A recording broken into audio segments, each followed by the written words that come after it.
Hi guys, for today's video, samahan nyo naman uli ako magkabit ng hair extension dito lang sa May Silang, Cavite. Ito nga po pala yung buhok ng aking client. Bali nut method nga po pala ang napiling method ng aking client.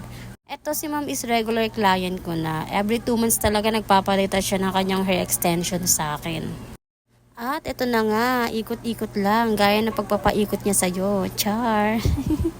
And after nga ng ilang oras nakabitan, ikabit ko na lahat ng hair extension dyan ng aking client. At ito na yung outcome na gawa ko kay ma'am. Napaka-bouncy and shiny ng kanyang hair extension. At napakakapal ng hair extension ni madam. So, yun na nga for the how you know ang person. At ito nga po pala ang magandang feedback sa akin ni ma'am. So, yun lang. Salamat sa panonood.